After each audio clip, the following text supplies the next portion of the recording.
If nothing's come through, then I saw it. Oh, sure. it's been a problem. Good morning. Can everybody hear me? Now you can. Okay, Dan, you're on. Thank Good. you. Good morning, everyone, and I'd like to call the July meeting of the Public Safety Committee to order. We have two members absent. John Kenny is unavailable and Laura Gaspel is also unavailable. Therefore, Carl is here on Zoom, and Leslie and myself are here, so Pete, I guess we have a quorum. You've got a quorum. Thank you. How about our FOIA requirements and all? We are in compliance. Thank you so much, appreciate that. First, item on the agenda is to approve minutes from April 15th. Wow. May was the Disaster Awareness Day, and June was DRC, so it's been a while since we got together. At that meeting, if you remember, Ben Webster from the Emergency Management Service gave us a presentation, so can I have a motion to approve the minutes from April 15th? So moved. Second, I'll second that. Any questions on that? Just one thing that came up at that meeting, Joe and Pete, maybe you can just inform me a little bit about that. One of the things that came up at that meeting with Ben was the re-entry passes, and it came up again at the DRC meeting. Can you give us an update of where we are with regards to that? Have we been approved, or have we where are we in the process? So we tried to go into the state one. The state one will only issue them to a registered business, Right. or not. So I need to follow back up with Ben to see what alternative means they would prefer us to use for that, because we can't get it through the state.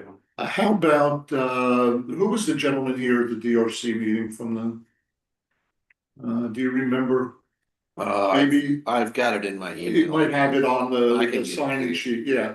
Maybe That might be a good contact, because he had said at the DRC meeting that if there were any problems, to contact him specifically, so maybe he's the person we need to get. So, okay, thanks for that update, appreciate it. Any other things from any questions about the minutes? All in favor of approval, say aye. Aye. Aye. Thank you. All right, we're gonna shift around the agenda because we have Chief Ryan here. And I don't wanna keep him any longer than he needs to be, because he's a busy guy. And so, Chief, if you would please, let us know a little bit about this update. Yeah, so just an update for town of Seabrook. So we had an opportunity earlier this spring to purchase a stock vehicle from the manufacturer. We primarily buy our apparatus from as well too. These opportunities don't come around very much. You know, we've talked at length about the issues we're facing with apparatus and everything. So technically, Seabrook has 2 fire trucks on order. Technically 3 apparatus on order if you count the high water vehicle. But this is a stock unit. It's about to be built right now. We should take delivery of it in September or October. Right now, but our intent is as soon as we get delivery of it, it's gonna come here on Seabrook Island as well too. Great. So the district has made that investment to get that. Currently right now, our station, they're operating out of it's a truck with a ladder on it as well too, but can serve the same purpose as an engine as well. But we want to make sure that the truck is purposed correctly for Seabrook Island as well too. Now, the district has ordered last year a new engine for Seabrook as well too. We don't expect that though until likely 2027 to 2028 to get that vehicle as well too. So in the interim, this truck's gonna come, serve the Seabrook citizens. As soon as the other truck comes, then this truck's gonna go to it's gonna be repurposed for something else and support our reserve fleet and everything like that. So just wanted to let you know that that investment there is about $975,000 for that apparatus, and want to make sure that Seabrook is protected well, with the right truck and right equipment as well too. So Could you just enlighten us a little bit about the difference or the upgrades that, and without getting too technical, I don't know, how to, this could do 20 million gallons a minute, now this new one can do 30, without, So- what is the upgrade on the new truck besides being new? yeah, our standard specification is 1,000-gallon water tank, even though we have good hydrants on Seabrook and a good water source as well too. There's oftentimes that these trucks move throughout the district when the Seabrook truck goes for training somewhere else and we're bringing other trucks. So we have a fairly standard spec now on those as well.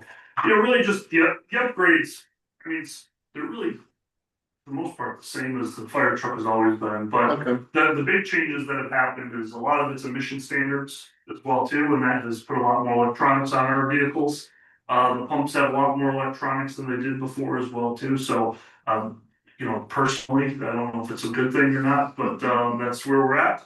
So, and that's why the cost goes up and why the lead times go up and stuff as well too. So, I mean, really, it's, their functionality remains the same. It's got just a being, pump with water and tools on it and a bunch of hose. And they're there to deliver our people, safely with a whole bunch of water as well too. So, I'd love to tell you this. But I will say, what we've done a really good job of is particularly like the lighting packages. It's not so much an issue here on Seabrook, but the lighting packages and high visibility things that we've put on our apparatus now. So that particularly when they're working at night or in a roadway, are better meant to help protect our first responders. In this country, outside of heart attacks, our firefighters are being killed on roadways more than any other way of line of duty does. So, yeah, not a big issue on Seabrook, but could happen. but a big issue on Seabrook is the camp. And there's not a whole lot of water out there. If you get a brush fire in the woods or something, that the tank is a big thing Yeah. to be able to control it, so, And we traditionally have a shorter wheelbase as well too on most of our apparatus that lets us maneuver a little bit better, trying to get into some of the bigger homes and Camps and Christopher, stuff like that. So I'd love to tell you it's this wonderful advancement, but they've done a lot of things technology wise, some for the good, some that, cost a lot of money when they break, but that's where it is. So I just want to let you know we got that going on, and I just want to say also thank you to the town council mayor for recognizing our personnel for CPR safe there a couple weeks ago, a month or so ago, and then really good feedback from our team on the DRC exercise. I think what you guys are doing is prudent and applicable, and the right questions are being asked and Thanks. on the right. in fact, that is an item on the agenda later on to just look at the DRC. Before you go, is there anything to switch gears a little bit from the DRC meeting that you took away from that we would like to, or we should consider? As we continue to have conversations with Charleston County as well too, I think it's something to consider that you've got. Everybody fights for the same resources, right? And that's a consideration I think the town can look at is. When we participate in a zero cost contract that have basically this stuff on standby, we utilized it during the ice storm. As well too, having somebody that's got the resources that are dedicated to you. Now, yes, you can go through this whole process with the county, but again, you could get a yes or a no depending on the resources and time and stuff too. So I say that there's some ideas we can talk about at a future meeting on that as well too. But I think for the most part, that meaning too far into the weeds, but it's at kind of the right level. We're starting to ask questions that are really, really prudent. Like, hey, have you guys thought about this or that? And I think I think you guys are on a great track with that. So I think they're very useful. Before we get too far gone, Dr. Bergeron had a question, I think, about the vehicles. Yeah, thank you. A couple of questions. I just wanted to, did you say that one of those is going to be a high water vehicle? Yeah, back was that last year? Yeah. The town approved, funding for a high water vehicle for St. John's. For us to use, in the events of hurricane storms, that should be. I believe we go for pre-construction on that at the end of the year, it's probably November, December, so we'll probably have that next spring. Well, that kind of leads into, Dan, you sent out that article several months ago about the fire truck and their production and how it's like years behind in meeting the demand. Because I think there's one of the fire truck manufacturers quit or something like that. Have you noticed that? Obviously, you're bringing in new equipment, but has that affected your department? Lack of availability of fire trucks? Yeah, absolutely. So what we've done, we ordered a new engine for Seabrook, spring of last year. We won't see that truck till probably end of 27 or early 28. That's how far the backlogs go. And we had this opportunity with the stop truck, so we went ahead and did that as well too. But we're looking at next year funding for apparatus that really aren't due to be replaced until 2029, 2030. But we've got to start the funding for them now and get those orders in now just to have them for the time we need them to replace them as well too. So yeah, that's definitely it's definitely not fun or great. The right words to use for that, but we're starting now to think ahead, particularly on apparatus way down the field. If I ordered a ladder truck today, I'd probably see it if I did it today, I'd probably see it in 2029. Yeah, I think I sent them the article you sent me Yeah. just to lighten us Yeah. on the. There's a variety of reasons. Private equity got involved. One, these kind of some of these companies consolidated down, and then obviously COVID. They're still recovering from COVID supplies. I saw an interesting graph the other day of apparatus orders, and then literally it's like 2021. It literally skyrocketed because all of a sudden those delays started happening, and people go, "Well, we really need these, so we need to think ahead." It used to be, I ordered, I'd get it in 9-10 months, but now we're looking at 3-4 years. Yeah, And we also had all that ARPA money flowing. I'm just gonna say. Well, that's what happens with orders too. They talk about that when the ARPA thing, you just see the graph go like. Yeah, well, you got all that money pumped in, so, yeah. So, Anything else, Paul? No, that was it. Thank you. Thank you. Yeah. All right, anything else, anybody? Chief, thank you as always. Okay, the Deputy Junket is on, Deputy Junkins on? appears, yes. Okay, if we could get them up, because the first item on the agenda is the sheriff's update. Deputy, you there? Good morning, everyone. Morning. Sorry not to be there in person, but just some updates for you. We're still committed to serving the entire county as well as the Barrier Islands throughout the summer. The calls don't seem to be as high as past over there on Seabrook. I think the folks there at Seabrook, the security folks in the town, are doing a phenomenal job with educating and helping the tourists come in and get out, but also have fun. Just a quick update. The town of Kiowa, as of June 1, I think is when it went into effect. As of June 1, there is no permanent deputy contract for the town of Kiowa. What that means is when a 911 call comes into the Barrier Islands, from the Barrier Islands, a deputy is going to be coming from either Johns Island or James Island to respond. So you may see some increased times when you look at your reports from the sheriff's office in regards to those calls for service being handled. We're still committed to providing quick, immediate, and professional service as we navigate that avenue there. The only caveat is the town has did an off-duty solutions contract to have a deputy Friday, Saturday, and Sunday from 8 a.m. until 4 p.m. For the town. The other times, you're going to get a deputy from James or Johns Island in regards to those calls for service. That is the only thing that I have for you folks. Our traffic unit's been out on the Barrier Islands, Betsy Carson, Kiowa River Estates, and some other surrounding areas out there enforcing traffic infractions as well as education. And that's, from a standpoint, that's all I got for you folks. Deputy, thank you for that update. One question that we have is, traffic enforcement on Seabrook specifically itself.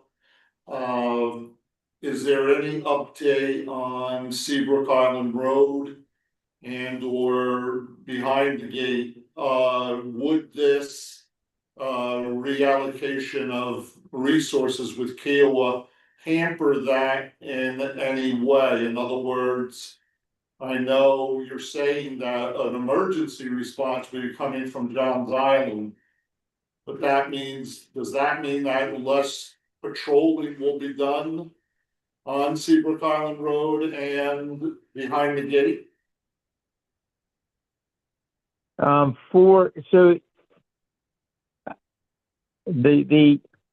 The answer to your question for the first part is there should be no interruption at all for response.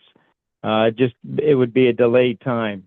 So instead of a 2-minute or 3-minute response, you'll look at that as maybe could be 9, could be 12, could be 20 minutes, depending on where the deputy's coming from. As far as proactive patrolling or speed enforcement, again, if the deputy's out that direction, he or she will patrol Seabrook, Kiowa, Parkway, Betsy Carson, and behind the gate if needed, and conduct traffic enforcement while they're out there. Our traffic unit, I know, has been out there a couple of times since then, since June 1st, and has done the either written tickets or citations. Okay, do I say there would be less? You probably might see less of the sheriff's office. It's possible because calls for service on the Barrier Islands are not as prevalent as they are on James and Johns Island. But I can rest assure you, if the calls are low and a deputy will make his or her way out to the Barrier Islands to be seen, and as well as to enforce traffic laws. So, and maybe you can clarify this. The traffic enforcement division is separate that's a separate division, is that correct? Yes, our traffic enforcement unit is totally separate. They are our traffic enforcement. They are the ones that is their cup of tea. And they're specialized in DUI detection, drug recognition experts, speed enforcement, speed analysis, as well as reconstruction of collisions from a minor collision to a fatal. So they are their own entity. Patrol in itself handles everything from traffic to calls for service, whether it be non-emergent or emergent. So between the two entities, I think we're doing a pretty good job of being seen and yet doing the enforcement. So one of the questions that comes up is visibility. And, people, whatever, myself, anybody is not everywhere at every time. In other words, do you have data, or would the traffic enforcement have data of how many times they are, let's say, on Betsy Carson and Seabrook Island Road, and maybe even behind the gate? Is it once a week? Is it twice a month? I don't know. But that would help us to answer that question when people say, hey, I never see the county sheriff anymore, only on Betsy Carson. You know, if we could say to them, no, we got reports from the sheriff's department that indeed they were on Seabrook Island Road 4 times last month or 2 times at least we could say something Yes, sir. that would address the visibility issue. Oh, absolutely. Yes, sir. I can put a request in for our crime analysis unit to take a look at that. And I'm sure their expertise can, and their fingertips can type away and create a report if it's not already created, for that purpose. And I can get on that today, send it to those folks and see what we come up with for the last 30 days, since June 1st, or we can go since July 1. How many times has there been a proactive patrol on Seabrook Island, Parkway, Betsy Carson? What type of traffic enforcement has been conducted either on either Parkway and or behind the gate? And we can get you those numbers, hopefully in a timely manner, if that will work for you in the committee. That would be great. We'd love to have any data that would help support your mission especially of traffic enforcement would be a great thing that we can have to help us answer questions from people. You know, one of the things, and I don't know if you know anything about this, it was very interesting. And I'll be honest with you, I haven't been out on the road much in the past 3-4 weeks due to other issues anyway. But I was on the road one time right before the 4th of July, and Kiowa had a big sign in front of their town hall that said traffic enforcement is in progress or something like that. Are you aware of that? Are you involved in that enforcement, or is it simply the staff on Kiowa doing Kiowa?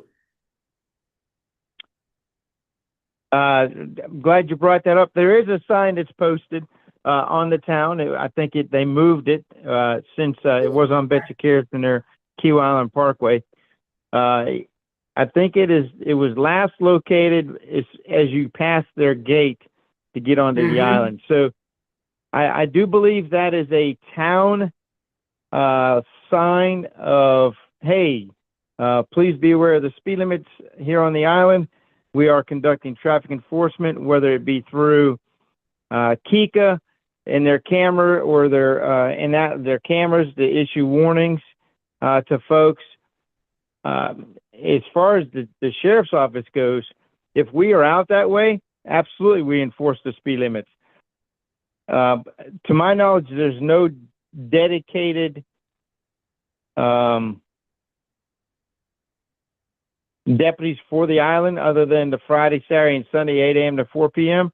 But those 3 days are from Beachwalker, Key Island Parkway, Freshfields, and Betsy Carson. Kika on 1 or 2 days a week has a deputy on the island for traffic enforcement. So the sign's there as a deterrent. And then, of course, Kika has been hiring deputies to be on the island for traffic enforcement on the roadways once or twice a week, if available. So, yeah, we are aware of the sign. It's not a 24/7 activity, but it's more of a huge deterrent and to let people know, hey, you're being watched, and you could risk, if you speed, you could risk of getting pulled over by Charleston's finest and being issued a ticket. But there's no dedicated 7-day-a-week traffic enforcement on the island.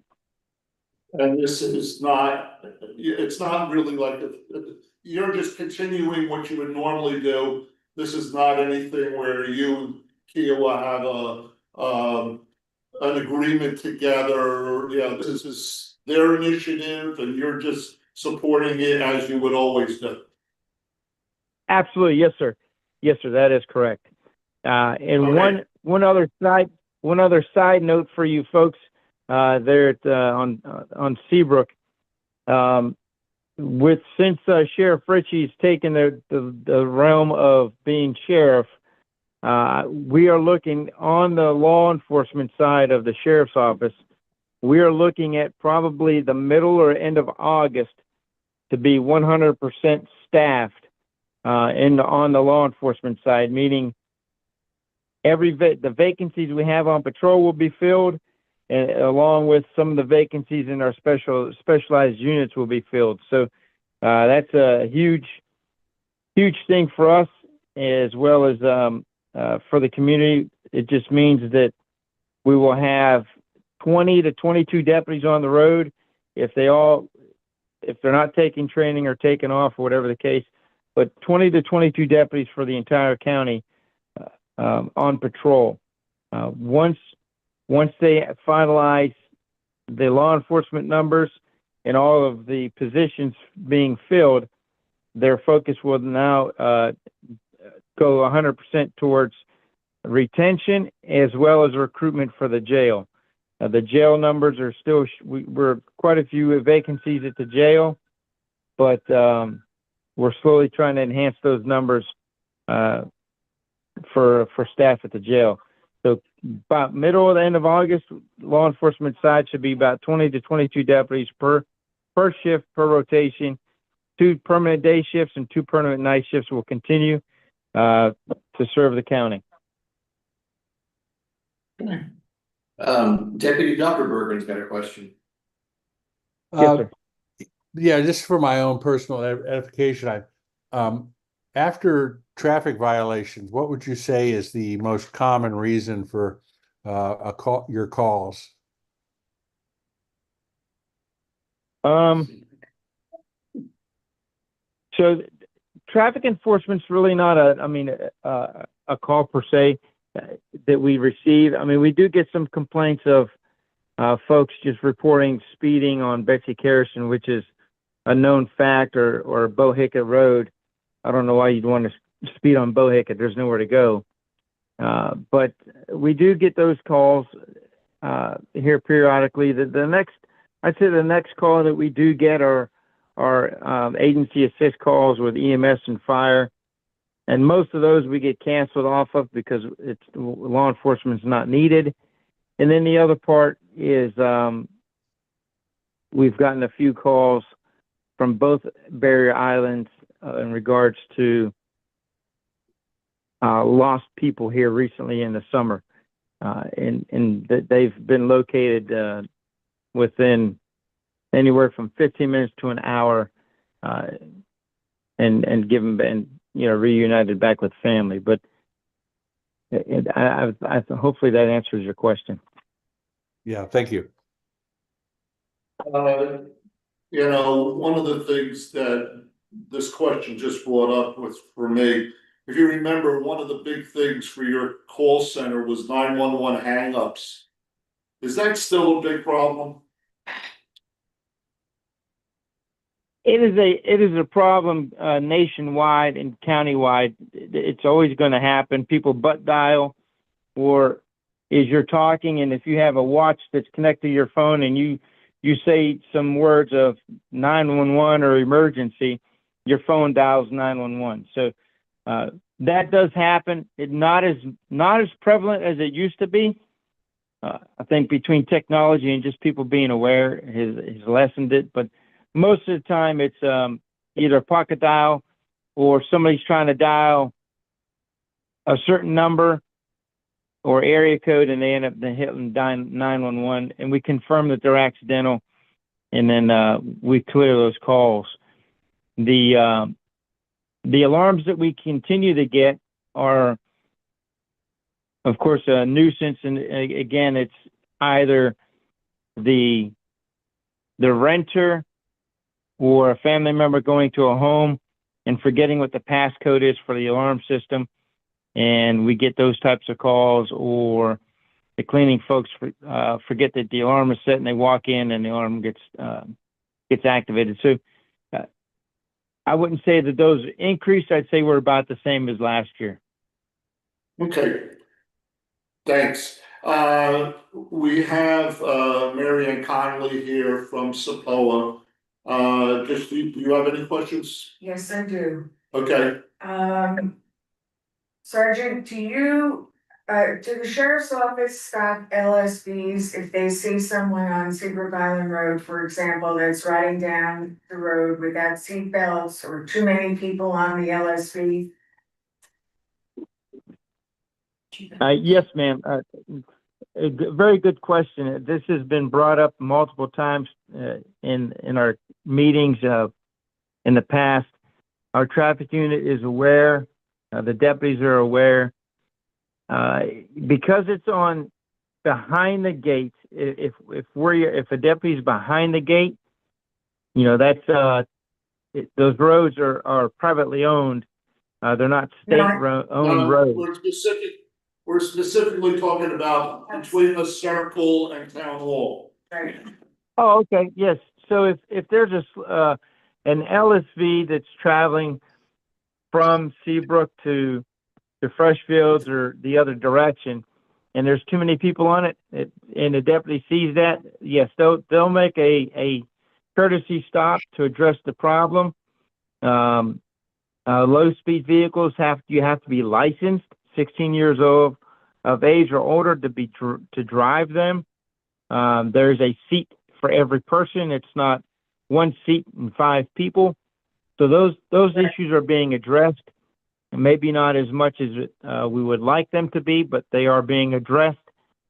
I will continue I'll double check with our traffic enforcement unit in regards to getting you folks either a PowerPoint or having one of them on the next meeting show the PowerPoint to you folks, and then that way you can do a couple things, either save it for yourselves or you can put that on your web page as a reminder of everybody that has them of what the laws are. Yeah, we do that. We try and educate as much as possible, but my concern, and maybe you can help, is do you have a record of the number of LSVs you stopped and what the violation is? Even though you don't give them a ticket, I realize that. I don't have that right in front of my fingertips, but I will tell you, Mary Ann, is with the other reports, I will make sure that I get with our crime analysis and see if we can't get that information for you. If not, I'll see if we can't start tracking those things a little bit better, not only just for you and the committee in Seabrook, but for the other private communities as well that have them and allow them. They are a nice thing because you're not toting around, you're not driving your car and wasting gas. The downside is not too many people either are aware of the laws or they just don't care. So that's the big thing, is the education part. But I will make sure today I'll reach out to our folks here at the county and see if we can either get that information or if we can start tracking that. It would be extremely helpful. Yes, Deputy, one other infraction of according, and we've discussed this many times in the past when you've been here. As you said before, LSV, the topic has come up multiple times, and that is impeding traffic on Seabrook Island Road. And has, again, just to make sure we're reporting the correct information, impeding traffic is a violation, is that correct? That is correct. A low-speed vehicle, if it cannot maintain this posted speed limit, so if a low-speed vehicle's maximum speed is 25, and everybody behind them is doing that speed or just a tad under because of the speed, then they have a right to be on that road. If they are on a road and the speed limit increases to 30, 35, 40, or 50, and they cannot maintain that speed, and there's cars behind them, they are to move to the right and allow those vehicles to safely pass and get back on the road, or continue on to their move. It's called impeding the flow of traffic. Okay, so I just wanna make sure that that is indeed a violation. And that, you know, here's the thing, we are going to be hopefully sooner rather than later. Going through an improvement of our road, Seabrook Island Road. Soon as we get Seafields done and all the other little things, little, not little, things that are going on with the new trauma center and all those types of things. We hopefully will do improvements on the road. We're looking at that. And maybe, we can build in, room for an LSB to move all, I don't know what the answer is at this point. But indeed, if they're responsible to pull over, one of the things that we have to give them is room to move over. Otherwise, they then go in the grass if it's after a rain. Who knows what's gonna happen? If there's a drop off between the pavement and the grass, you know, you could cause all sorts of problems. So again, in our planning for Seabrook Island Road, it's important for us to know, A, what are all the rules? And indeed give the operators, whether they're on an LSV or whatever's going on, the ability to remedy that. And be proactive in the future. So I wanted to make sure I understood that the way you explained it is, you know, the way I understood it, but, you know, I wanna make sure that that is indeed correct.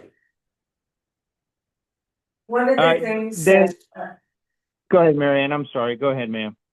it's okay, you know, we have 460 LSVs that are property owners, LSVs. As of this morning, it's 5:08. Okay, now it's up to 5:08 already, see how times change. One of the things I'm gonna talk to our public safety committee about is having like, some kind of an inspection of the LSVs. When they're in use, like a click it or ticket that the police do. And do you think the sheriff's department would get involved in that at all? We wanna be able to stop the vehicles and just inspect them and say, okay, you have your seatbelts, you have a child seat, if it's necessary, you have a licensed driver. Just a checklist, we don't intend to give a ticket, but we are trying to educate people. Yes, ma'am. Marianne, we do that now with, not only with low speed vehicles, but we do that now with regular vehicles, of all sorts. If there's an infraction, the deputy, he or she has latitude to either issue a traffic summons citation and or a written warning in regards to whatever infraction that they were stopped for. So in regards to low speed vehicles, if I believe that the driver of the low speed vehicle is under 16, I'll stop it and make contact with the riders and explain it to them. Listen, by law, you have to be 16 to ride this low speed vehicle.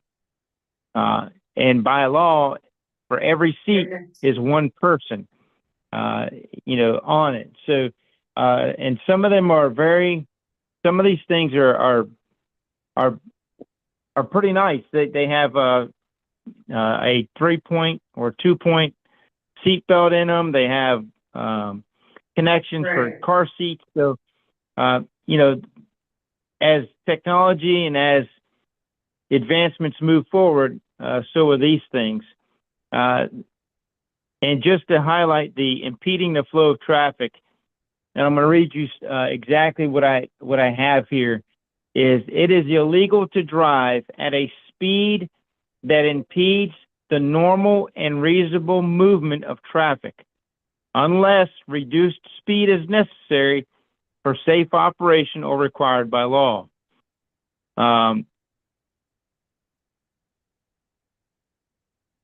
And no person shall drive a motor vehicle at such a slow speed as to impede the normal and reasonable movement of traffic.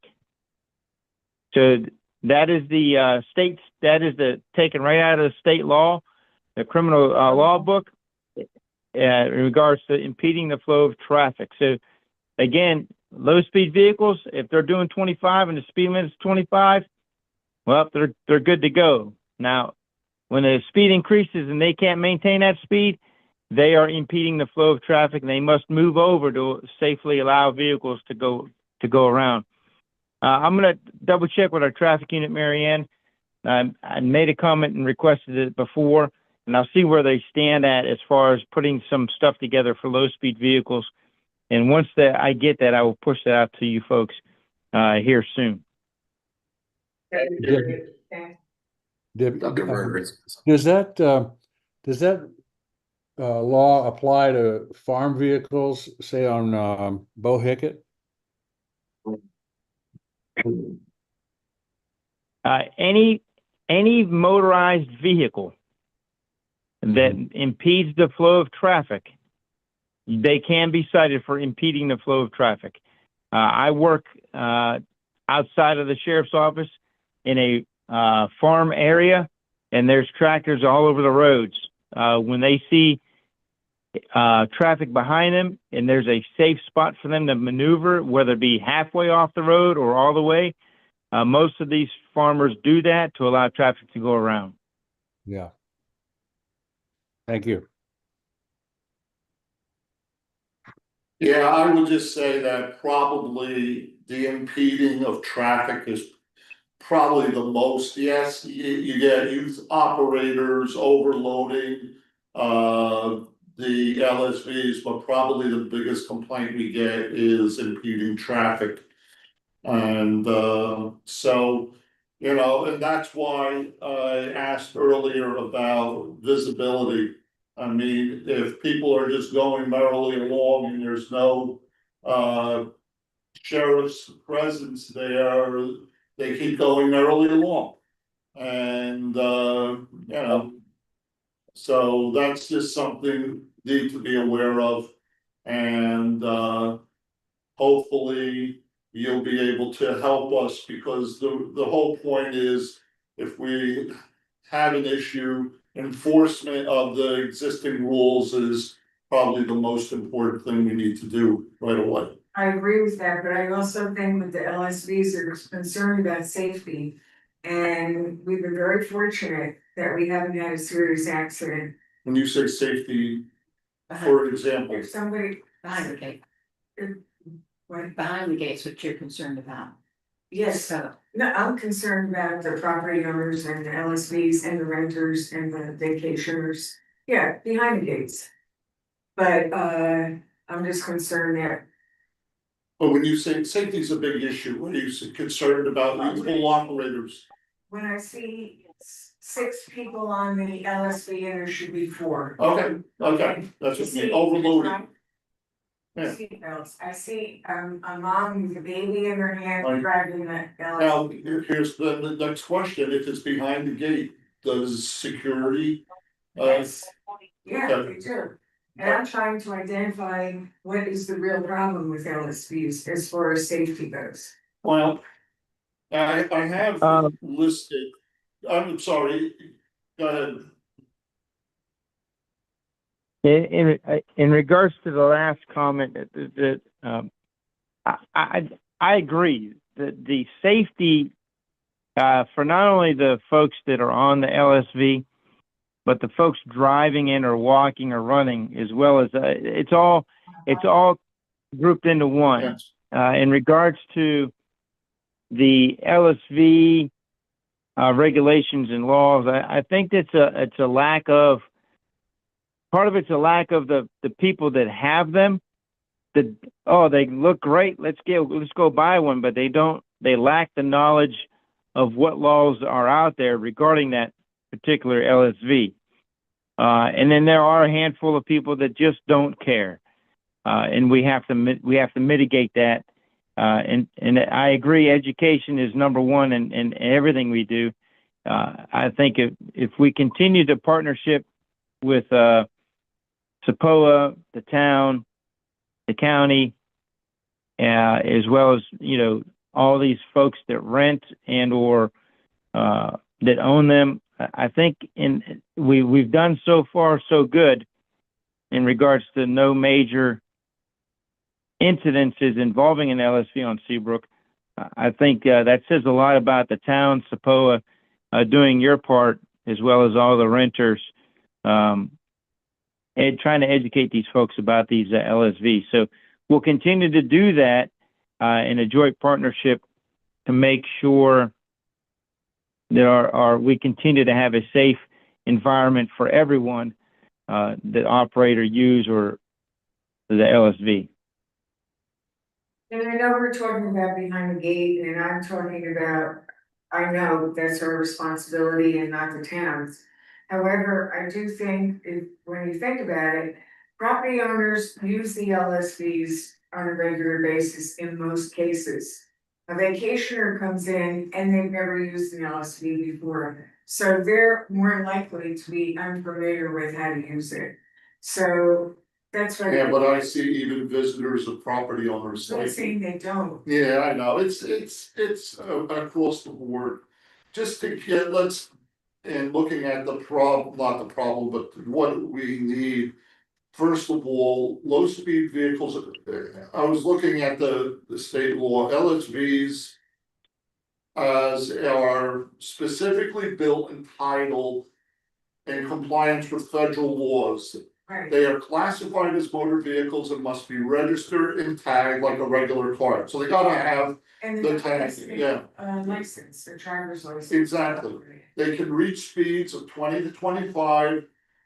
They can operate on roads of 35 or less. LSVs can operate it at night. There's no distance beyond how far an LSV can be driven, as long as it remains within the speed zones. LSVs must meet federal safety standards which require headlights, taillights, brake lights, turn signals, mirrors, driver's side is mandatory. Windshield wipers, parking brakes, seat belts for each designated seated position and a VIN number. They must be insured. We have all of that spelled out. Yeah. The company that rents them knows what the requirements are also. Right, It has stickers on most of the LSVs that say that. yeah, Dr. Berger's got a question.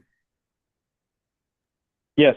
Just for a point of clarification, those LSVs are not allowed on that walking path between the gate and the circle, are they? Correct. they're That's not, I've observed them there. But they can go, but they can't go the 35 miles an hour. Should we consider signage that says slower moving LSVs? Please go to the right, or whatever. Is that gonna? Well, here's the thing, Well, that's possible, Susan. Go ahead, But Dan. that's all part of the discussion of what we need to look at. We're not gonna solve this issue today. We could have this, I've had this on the agenda for safety and security for 4 months. Yeah, we've talked about this now for a year. If you Right. make the speed limit 36 and they can't be on there. Yeah. I think Yeah, that's a but good thing. again, that's kind of, well, that's another issue to talk about.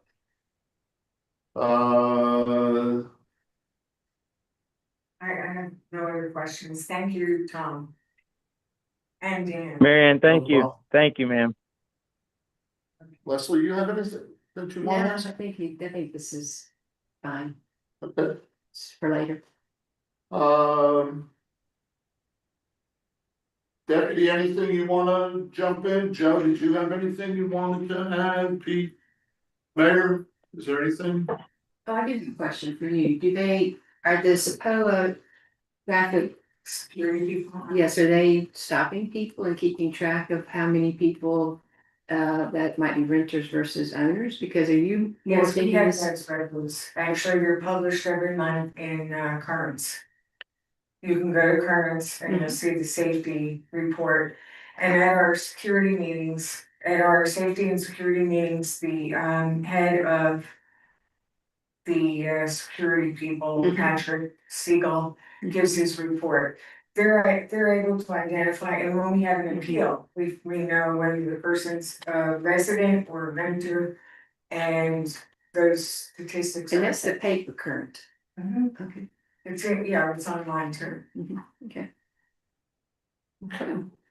And we do we're trying to enforce it. My goal is, there's a lot of information that's gone out and it's gotten pictures and the laws and everything else, but it's still the enforcement that's an issue. We enforce it, but do we enforce it every time? I don't think so, but we're gonna up the enforcement so that's one of the solutions. And that's what I'm trying to get out here to, Same, because same thing. And look at possible solutions right, that we can put into place that are, you know. And maybe it's signage, maybe it's other things or whatever. right. Those are things for the discussion that would come. As we go through this subject, but it'd be interesting to see from the deputy, those reports, It would be. to see what we're actually talking about. And see, that's why I don't wanna do it too with the behind the gate. Yeah, So we know exactly, okay, here's the main issue. Seatbelts, yeah. here's the main issue, too many people. Well, that's why I asked you earlier about the speed limit signs. I saw the one over at Kiowa. And it said traffic enforcement, if we could use your, I'm gonna talk to them. yeah, just see about that. And the reason why, I know the data that sign provides us. Mhm. And so, or it does provide. If we put it at a strategic point on Seabrook Island Road, and after a month, we look, we could see how many people are in a 35-mile-an-hour zone going 20-25 miles an hour. Chances are they're lesbians. And behind the gates, we have that data, again, it's in the report. Yeah. that Patrick Oh, I know. has. Yeah. Okay. But anyway, that's a way for us to get data Oh, to say, you know, how extensive is the slowness? And how do we go from there to, if it's 10% of the people going through at a slow speed, that's one thing. If it's 50% going through at a slow speed, that's a whole different ballgame. So data provides us with information, that maybe that speed sign might be able to help us identify with. And I know from past, in my work with Sepola, that was very helpful right, in addressing concerns of people.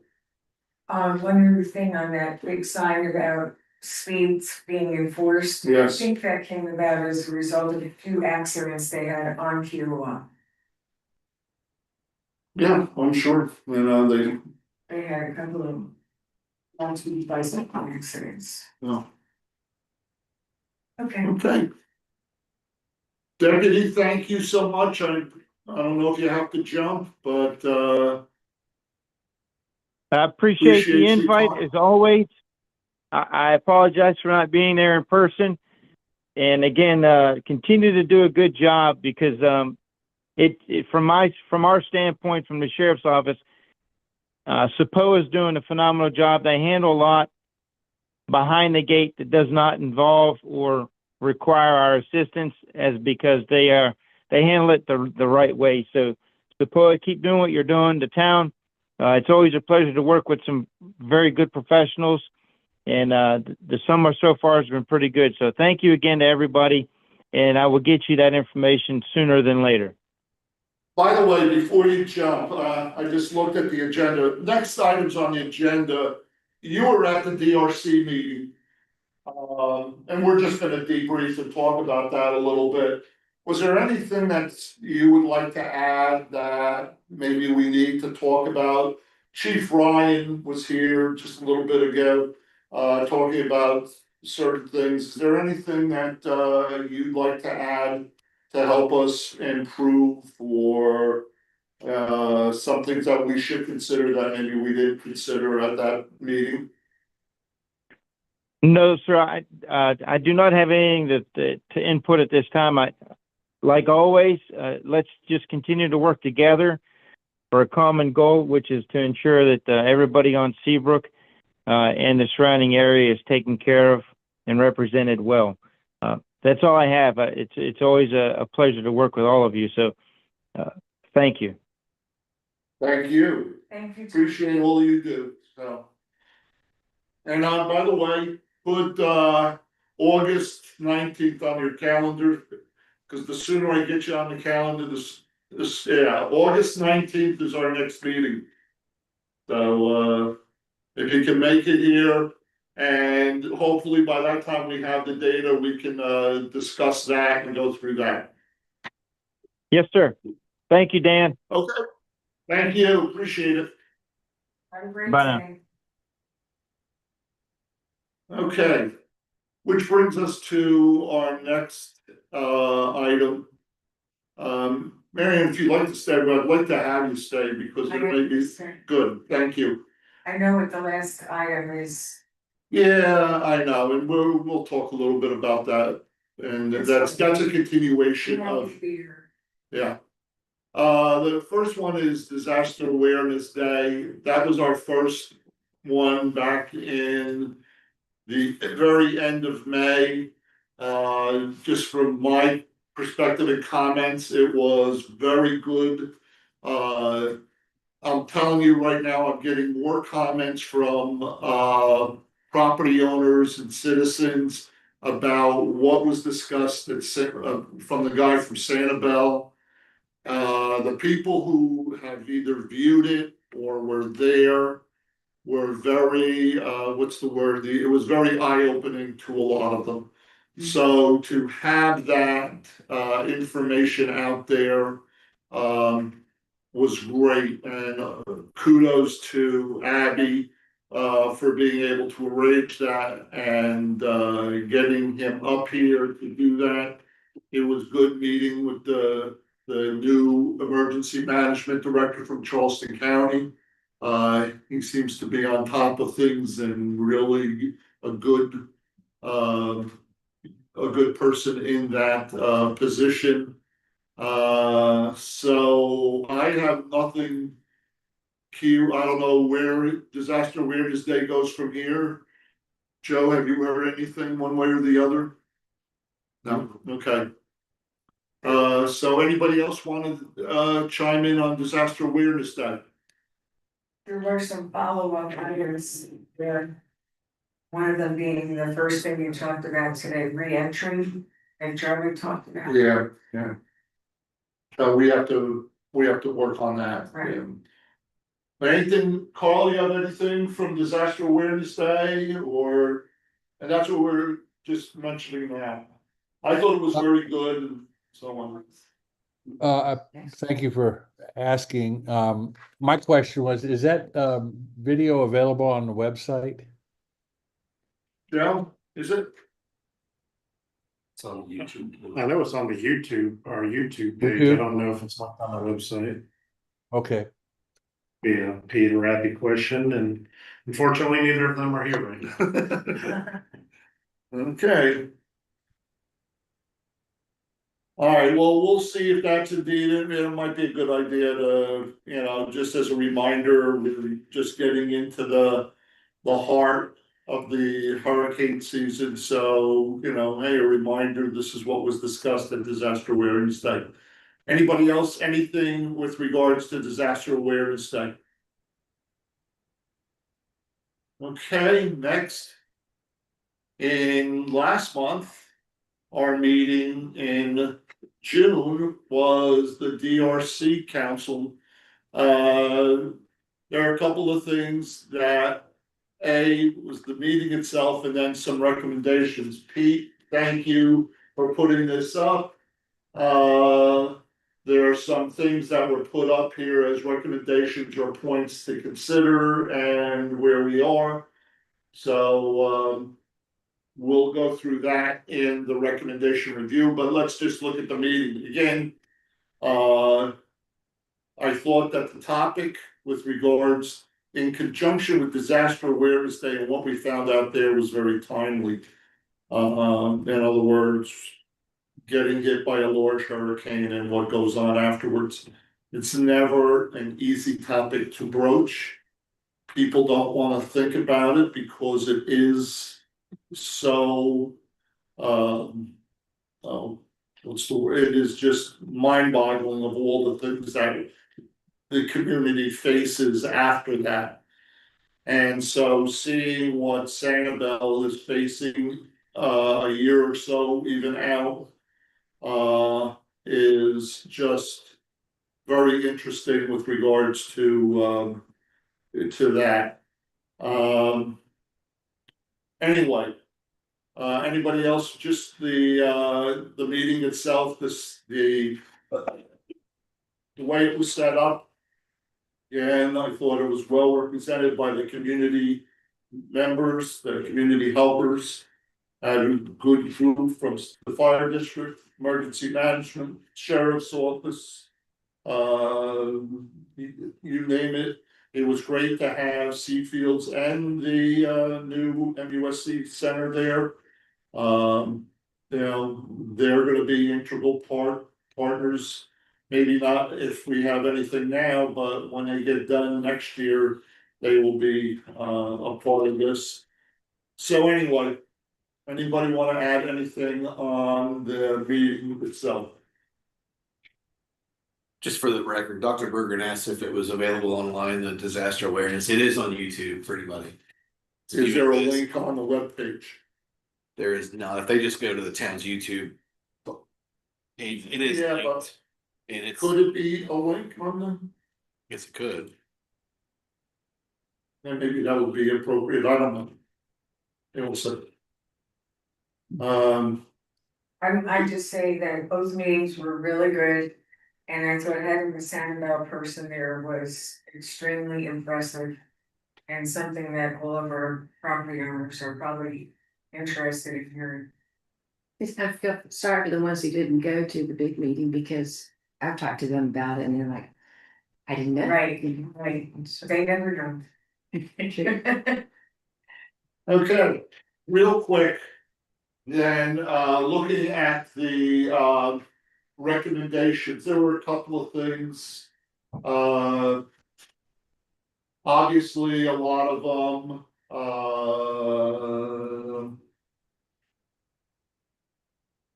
there that we can't, reentry passes, we already looked at that. There was building permits, coordination, contractor, financial operations or options, property maintenance ordinance, that's something for the future.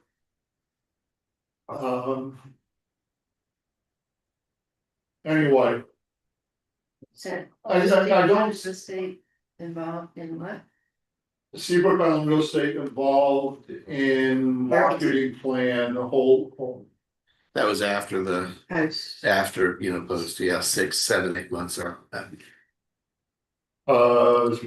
Space and office space at Seafields, if we needed that to, there was damage done to town hall, they were.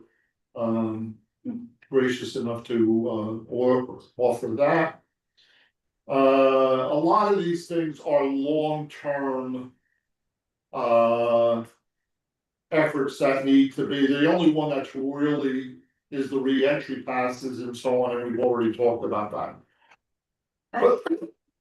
Question about what the representative from Seafields was saying about who was required to evacuate from Seafields. Was it like the property owners, and that's 70% of the people, but all of the people that are there, but owners, so. Well, I think they're all owners. They're all. So what was she saying, if they're all owners, then. I think, Sure. I'm trying to remember. my understanding is that before, if you have a hurricane, and let's say it's gonna hit Saturday. Before that, 2 or 3 days ahead of time, she would have all the residents of Seafields leave. Except for the core staff she needs to operate. And the good thing about that is that they're leaving at a time when everyone else is not leaving. But that is surprising to me that she can require that. I mean, we cannot require that on this island. So I can see her requiring it if you're in some assisted type of living, but Well, I think I'm sure you put in your, whatever the contract, contract is, you if you could put own in the property. doesn't matter. I mean, if you put in the contract, it's just like putting into, you know. Sometimes you own the property and the deed restrictions are such that you have to do certain things, and that's part of that. So me hearing that 70% or some number like that was just a mistake. I thought I heard some no, I percentage. think also, if you think about it from an insurance standpoint, Seafields has a responsibility for the people that are living there, I would think. And to me, this is a very organized way of getting people out ahead. I think when you heard the 70%, I think what that was, that 70% will leave on their own and so on. Okay. The other people, they may have to contact, they don't have their own transportation. They may have to contact their family because they're away and so on. And make arrangements, again, for the assisted living part, because there is an assisted living component there. So, And are they sending those folks to Bishop Gaston? well, you know, Bishop Gadsden, if it's a bad year. I think she's mentioned something about they have arrangements up near Columbia. Right, they do, they already have hotels and accommodations in Columbia, and my personal opinion is that if they're doing this at Seafields, they're doing it at Bishop Gaston too. Yes, yeah. Yeah, I mean, that's not in the highest. That area isn't very, you know, high and Right. high ground. The little I know about that road and flooding and so on. So I have a question. Sure, You know, this is, as I understand, is like when the mayor makes a mandatory evacuation. That has a force of law behind it, doesn't it? Or not? you can't go in and, you know, Governor is the big thing. the governor makes the first evacuation order. And Come from the governor? the Yes. governor Mm-hmm. is the first one. It has to come from It the. has to come from the government. Yeah.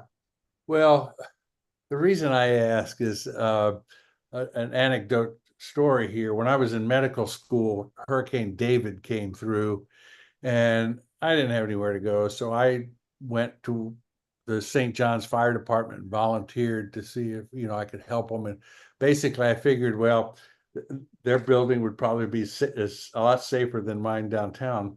But anyway, my point is that I went out with one of the fire department members to try to pick up a older man in a small rundown shack in the middle of a field. And we got out there and he absolutely refused to leave. He said he'd been through hurricanes before and et cetera, et cetera. So it was, and especially, and we couldn't do anything about it. You know, we just turned around and came back, advised him that, you know, that was better to go to a shelter or something.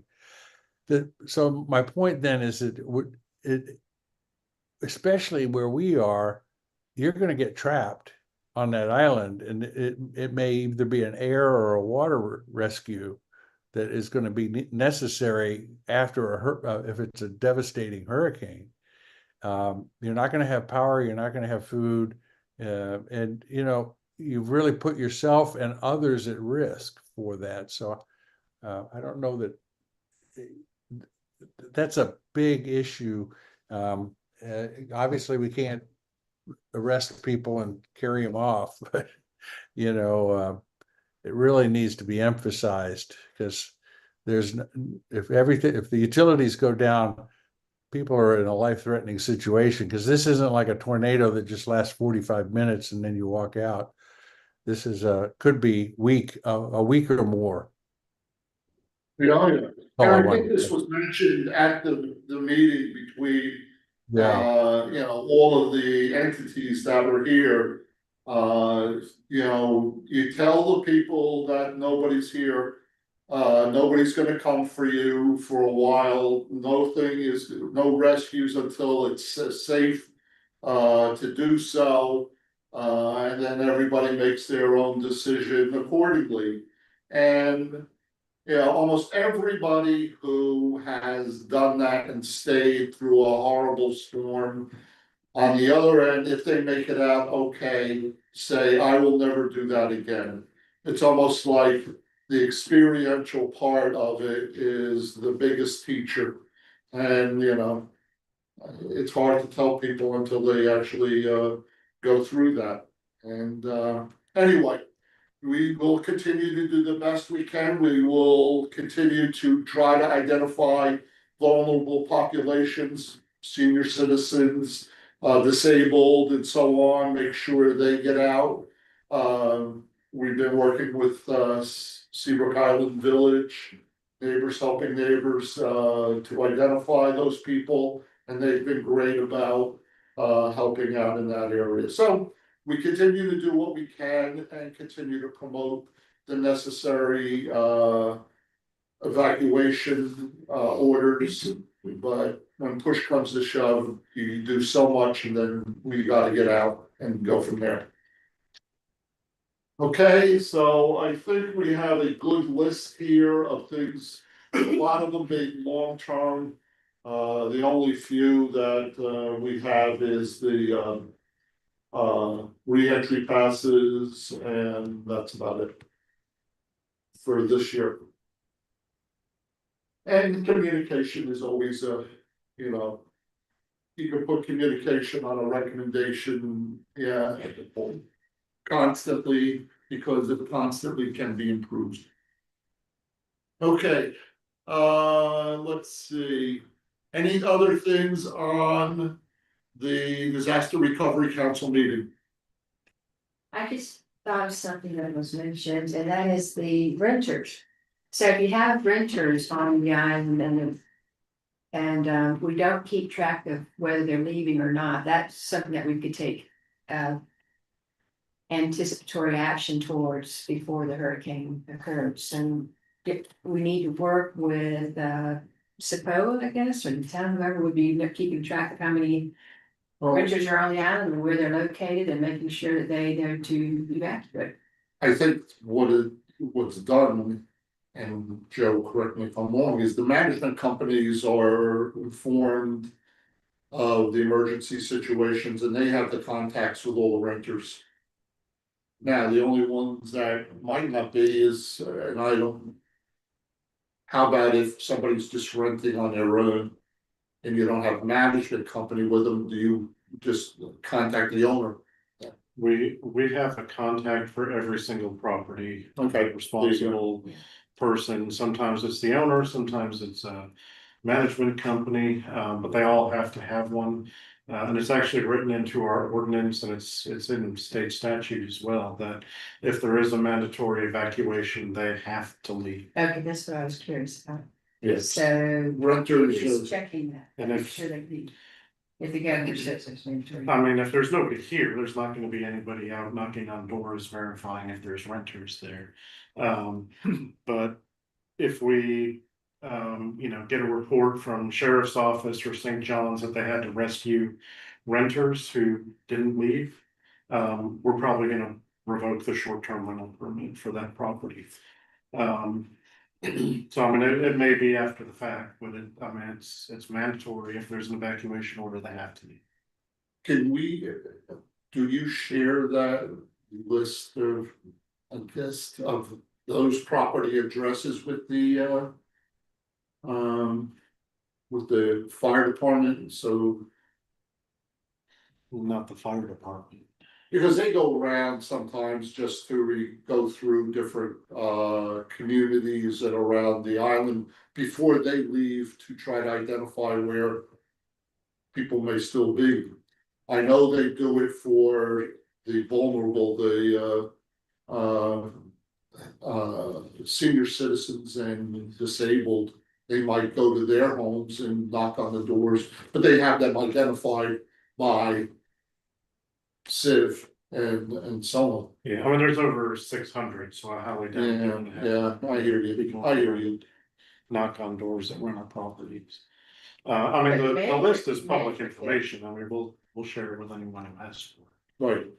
Well, it'd just be something to consider because, again, you know, going around, I know security goes around and checks on things before they leave. And so on, so, yeah, hopefully they get out of Dodge and quick and, but, you know. I think Dr. Berger's got something. Yeah, Yeah, Paul. you know, your that statement about revoking the short-term rental license, you're penalizing the renter, the owner for the indiscretions of the renters. Wouldn't it be better to impose a fine or something, or a ban that they can't come back, or those renters are, rather than imposing a fine on the owners themselves? Because as a renter myself, renting our home, I don't have any control over what someone does, and sometimes I end up having to personally pay for the I'll call them indiscretions, but rather it's a lack of common sense on part of the renter, related to, like, for a recent example, related to a service call that really wasn't necessary, and I'm footing the bill for that. So, you know, it's those kind of things that, but rather than penalize the owner. Carl, just, No, it's hypothetical, but No, but according to SAPOA, every rental person is a guest of the owner. And they are responsible. That is the covenants and the laws of the Property Owners Association. So, you know, you are as owner responsible for all your guests. If you have somebody, a rental or just person coming in for, you know, a lot of people may come in just to visit for the day. If they get a speeding ticket and say, I'll never be here again, I'm not gonna pay it. The owner becomes responsible for it. So the rule of thumb is always that the owner is responsible for their guests, and rental people are guests of the owner, so. Yeah, the way our ordinance is structured is joint and several liabilities, so the liability is on the owner to ensure that the occupants evacuate as they're required to do. Same with the management company. If either of those fail to ensure that the occupants have evacuated, they can be cited for that, as can the renters. So ultimately, it can be any one or all three. And I mean, it's not unheard of. We actually did it during COVID, like the first 6 or 8 weeks during COVID. We had an emergency ordinance which prohibited advertising and occupancy of rental properties. And we primarily were doing it on the supply side. So if there were owners, management companies that were advertising the availability of rental properties, or allowing occupants to occupy those rental properties in violation of our ordinance, that was who we were going after. Because ultimately they're responsible for the property. Okay, anything else from DRC? Again, evacuation is a problem. Communications is not, I shouldn't say problem, has always been an issue. That we'll continue to work on to try to improve. You can put it on a list every time, so. We just hopefully we continue to improve on that. Anything else on the DRC meeting? Okay, last but not least is the LSVs, a continuation of our discussion there. Let me just tell you, the reason why this is on there.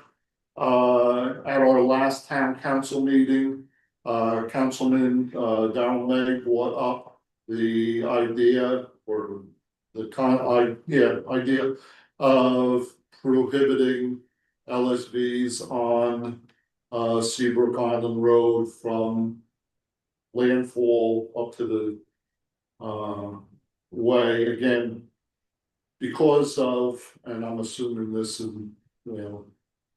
A big, as I said to the deputy, a big complaint is inhibiting traffic. And by doing that, creating a unsafe, as we've been talking about, this unsafe situation.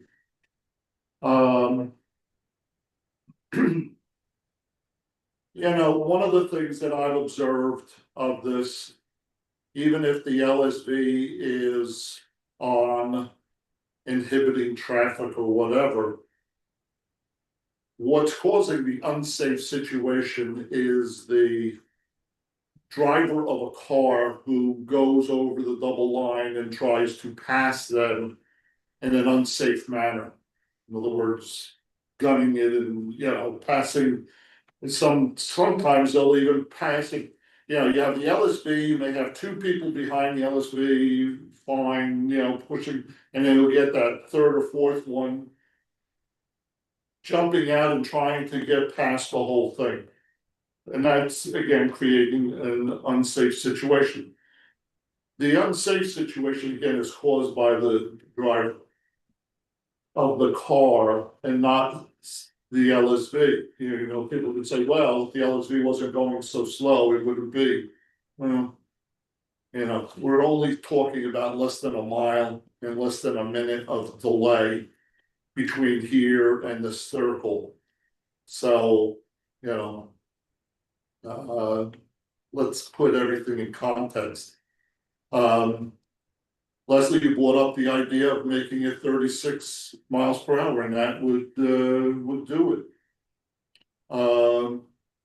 If there's no enforcement now of what's gonna be enforcement of them going on there, if there's nobody out there monitoring it. So we make it 36 and they can't go on there. You'll still have people going on there. No, Any of actually, if an LSP can only go up to about 25 miles per Right. hour, then it can't go on a road that's 36. Oh, I understand, but the law says it can go on a road that's 35. It can go on a road that's 35. My you know, here's a big thing that I would say, I think if you have a vehicle that can only do 25 miles an hour, why do you allow them?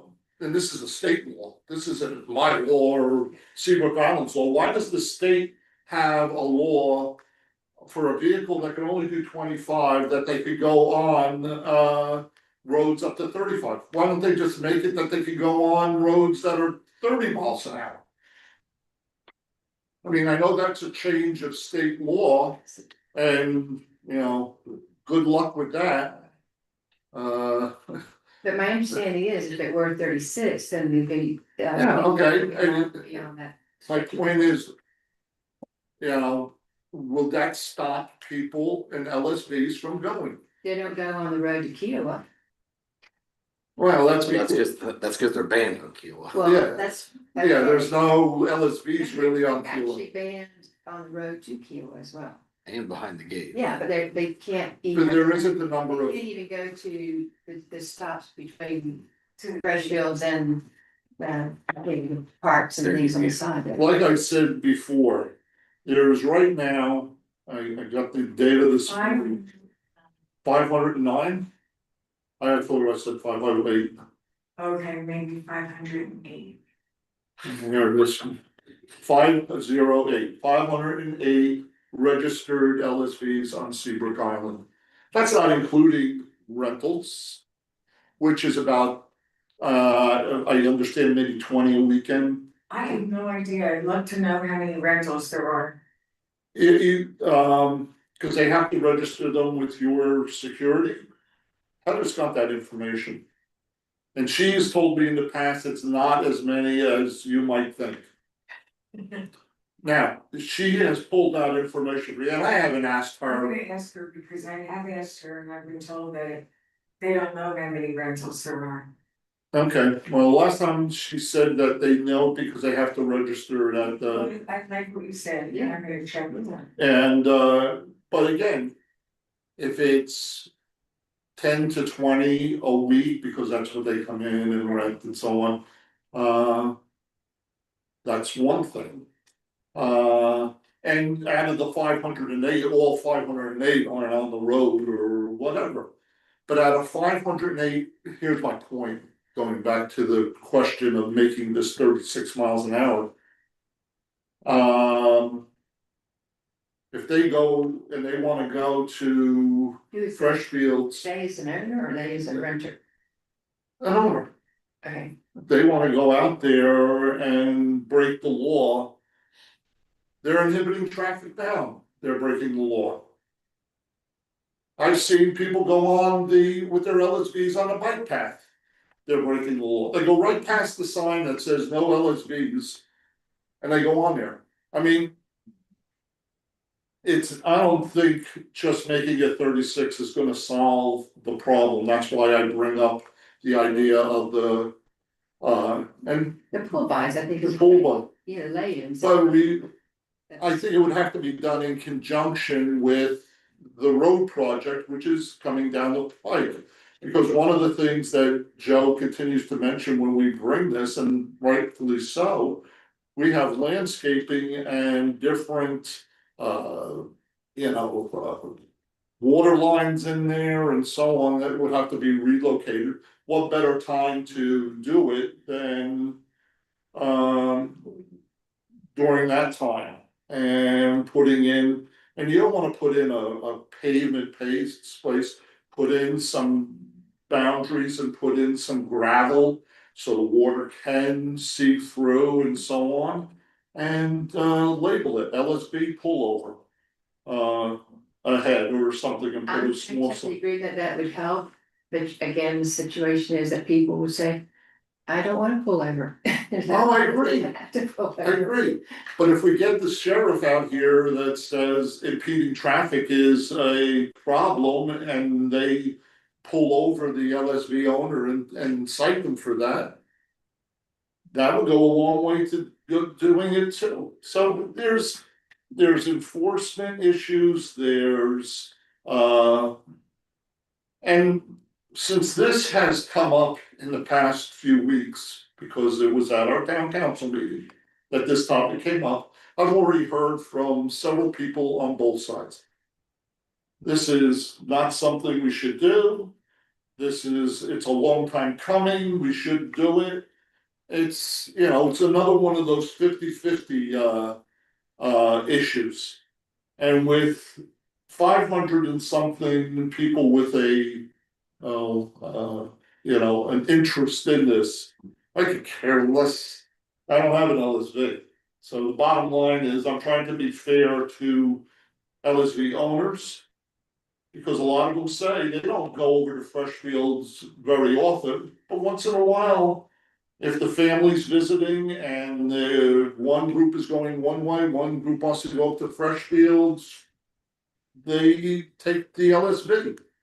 The only thing with their 36-mile-per-hour speed limit is if you had an LSV that went outside of the gate of Seabrook, it would be easier to enforce because they shouldn't be there. Do you know what I'm saying? The enforcement would be a lot easier because there's no LSVs allowed on this part of the road. Well, again, and one of the reasons why I asked if we could use this reason. And the reason why I say that is because of the data. I have no clue how big of a problem this is one way or the other. You get stuck behind a slow vehicle once, it's a problem. If you never get stuck behind it, it's not a problem.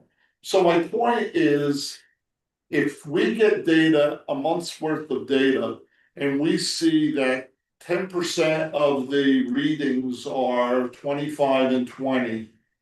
Because the LSVs that go out come back, so even if we put it on the coming back part.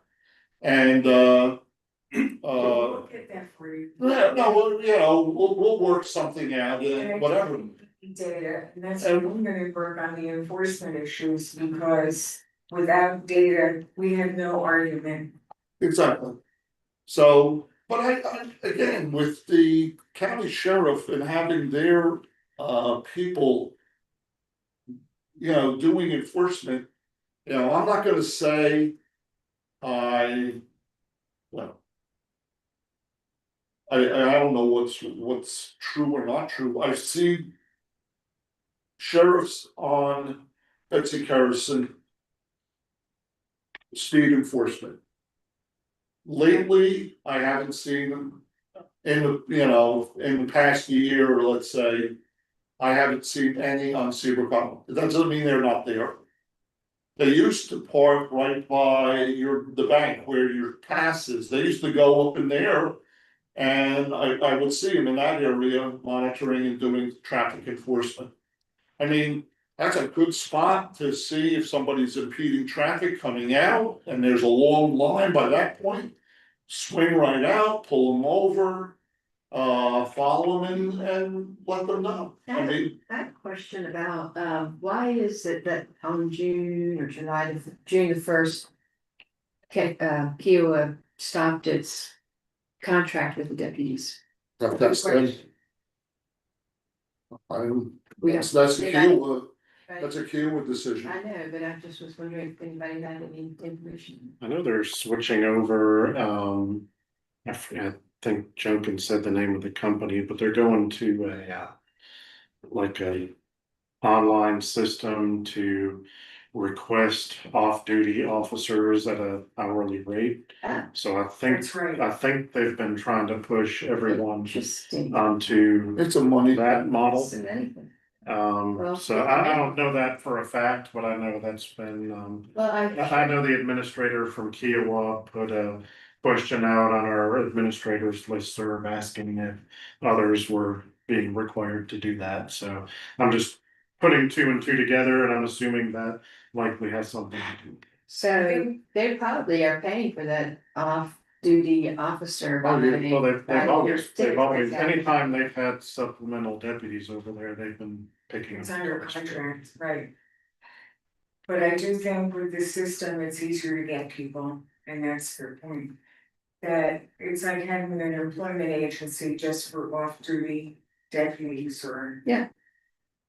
Cause like, I mean, anybody, like if you have a special event, a festival, a concert, whatever, they're trying to get everybody on that same system. Portal, yeah, okay, Um, that makes sense. so like, you know, when we have what is the Bohicket half marathon or whatever it is. You know, they want them using that same system too, and they push it out to all the deputies, and I think Kiowa had an agreement, I think the previous sheriff canceled that agreement, if I She remember correctly. But like Kiowa was providing vehicles and they were paying, you know, a certain fee, and the way I understand it structured now is you pay 1 hourly fee, it covers the vehicles, it covers the equipment, it covers the insurance, it covers liability, whatever. And I think that's the model they're pushing now. Private. I- Like our private prisons that are popping up all over the country. One of the things that I was wondering, does anybody know anything, again, I brought up the sign of traffic enforcement, what their plan was. Bruce, have you talked to the mayor of Kiowa about that sign that was out there for a while? About that, I was wondering what their program was, you know, and if it's just promoting it in-house. I mean, it looked like they bought a sign similar to what you have, that they could move around Kiowa. And there was more than just your speed, it was a message sign, also speed enforcement I mean, that's another vehicle that we could possibly use. And I know budget's coming up soon, is to buy a multiple, you know, a speed sign or something like that. You don't necessarily have to buy one. I mean, we rented one from like Sunbelt during COVID when we had. Yeah, I know. Put it up near the old Miss Lulu's and there were all kinds of restrictions and mandates and everything. And we put it out for maybe 2 months or something, 6 weeks, 2 months when we had that. I mean, those things work when you have like targeted activities. I wouldn't put a sign up all day, every day, because they're pretty unsightly. Well, the thing is, I didn't think, yeah, I'm not gonna get into, you know. I think there's some, you can make signs as nice or sightly as you want to make them and pay for them and so on, and you don't have to leave them out all the time. It'd be nice maybe on Saturdays while people are flocking in to put it out there from noon till 8 o'clock at night to help reinforce. And just say things similar to what they, I mean, I thought it was a good message that Kiowa put out in front of their town hall, traffic enforcement. It was right before 4th of July with all the people coming in. Yeah. Like I said, I thought it was a very good message to get out. So I would say that's a policy decision. I would defer to council, because we've had speed signage and, you know, electronic flashing and that was broken down. So I would defer to that as a policy decision of council. Same with the question. I mean, at this point, all we've had is one council member raise it. I think it's going to be back on the agenda for council to make a determination if they even want to delve into the issue of LSVs. So I think at this point, we don't even know if that's something Oh, I agree. council wants to. That's why I said before, we're not gonna solve the issue today. Yeah, But beyond LSVs and so on, I think traffic enforcement is something that is important, whether it's for speeding, whether it's for LSV monitoring or LSV safety or whatever it is. Traffic enforcement is a big topic. And whatever we can do to help make the road safer. You know, by putting out a sign similar to what Kiowa did, that we're gonna be looking for this and it's an important thing for us, is not a bad thing to do.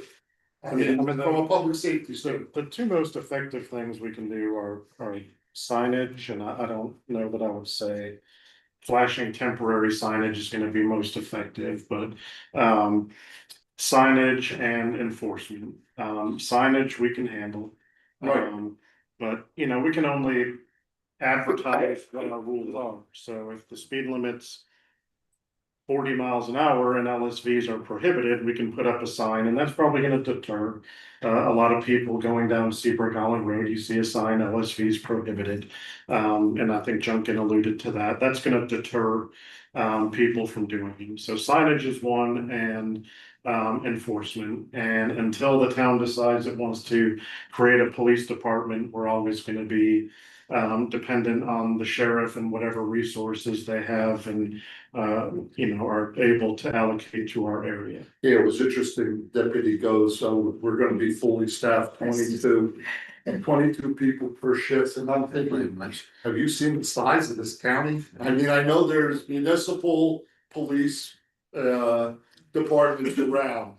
But the unincorporated Charleston County is, you know, goes from Allendaw to Edison. yeah, yeah. So 22 people in that range. I guess that's why he said that our response time may go from 4 or 5 minutes to 15 or so. Anyway. All right, well, we have a lot to, you know, chew on and so on, and anyway, Carl, anything you wanna add? No, I'm fine. Thank you. Okay, thank you. Leslie, anything? Fine, thanks. Anybody in the audience wanna add something before we adjourn? Tyler, we good? Got you collecting that garbage? Getting those garbage cans and what? Our next meeting will be August 19th.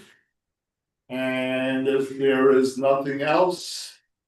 You know how to reach me. If there's something that comes up in the meantime, please feel free. And enjoy the rest of your day. Thanks for listening.